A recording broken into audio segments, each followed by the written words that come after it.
Good morning. This is John from the Springs Mennonite Church. I'm here in the middle of a week talking about passages in the Psalms. Good news from the Psalms. And this morning, I have another one to look at. Verse 19 and the first four verses. And let's see what it says. The heavens proclaim the glory of God. The skies display his craftsmanship. Day after day, they continue to speak. Night after night, they make him known. They speak without a sound or a word. Their voice is never heard, yet their message has gone throughout the earth and their words to all the world. Well, I don't know about you, but I often like to look at the sky. The other day, Faith and I were driving around and she commented about the clouds and she said something about them. And I said, well, to be honest, I never learned much about clouds. Maybe I should. My kids did. They know a lot about clouds. I know good ones and bad ones.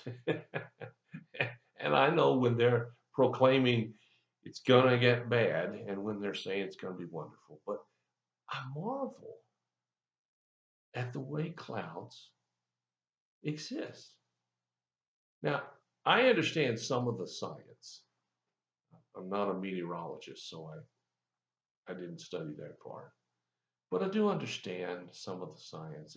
And it's amazing to look at the clouds and you see different layers, you see different colors, you even see them moving at different speeds. You can see them coming from one direction or another. You can see them that look like just puffs of cotton, which I know means fair weather. And you can see them that they're dark and angry.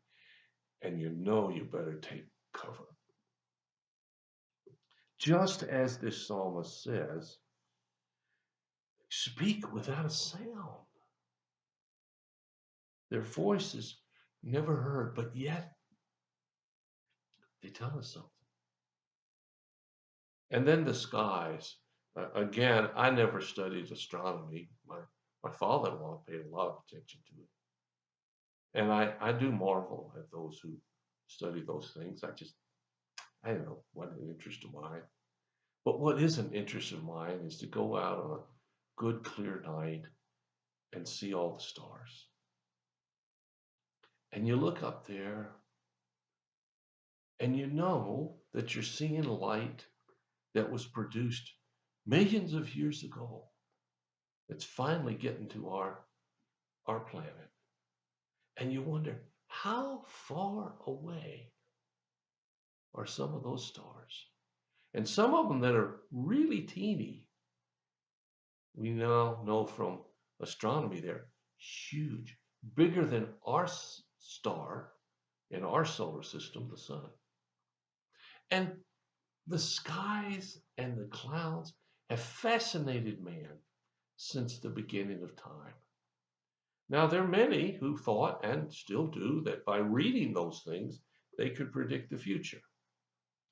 Now, I do think you can predict a good thunderstorm coming by looking at it, but I don't think you can predict what's going to happen next week or next month in your life based on the stars. But some do, and perhaps they know more than I do on that regard.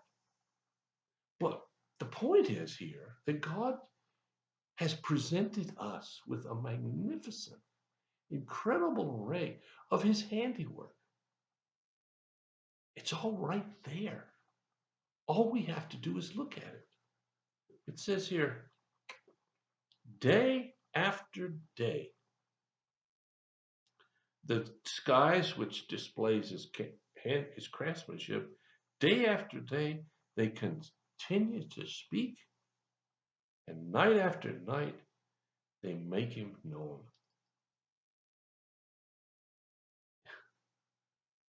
I kind of, I don't want to say I feel sorry, but I think some people are missing the fullness of life when they reduce the stars or the clouds or the magnificence of nature to a scientific random chance. I really do. There's no way that this stuff could have happened by chance. Oh, I understand the theory. I know the theory of probability mathematically. I know you take long enough time, lots of things can happen. But to get the product that you and I see, which hasn't changed as far as we know throughout all of history, the ancient depictions of the stars by folks 6, 8, 10,000 years ago that we've discovered are the same depiction today. They're still there. It's just amazing. And if we don't see the hand of God at work, well, we've missed part of the sight. I don't know if you've ever been driving along and somebody says, "Oh, look over here," and you can't see it. My wife does that a lot. She'll say, "Look over there." Well, you see, over there is blocked by her, and it's blocked by the top of the car, and it's blocked by other things, and it's particularly blocked by the fact that I'm driving, and it's much, much better for me to keep my eyes on the road where we're going than it is to turn and look somewhere else. So I miss it. Doesn't mean it wasn't there, just means that I missed it. Well, if we don't see God in his handiwork, it doesn't mean it isn't there. It just means we missed it. So it goes on to say that this handiwork, all these spectacular things, they speak not a sound or a word, but their voice, and their voice is never heard. Yet their message has gone throughout the world, and their words to everyone. God really is no respecter of people. Everybody's included in his life if they'll come to him. He wants everybody to be a part of his kingdom, both now and later. It's not that somehow he picks and chooses. So this stuff is available throughout all the world. Now I've been south of the equator. I've seen the Southern Cross, and yes, there are things south of the equator that you can't see north of the equator, and vice versa, of course. But everybody can see something of God's handiwork. So, what do you see when you look out? Do you see the goodness and the greatness of God? If you don't, look again. As some would say, try harder. You'd be surprised at how much the evidence of God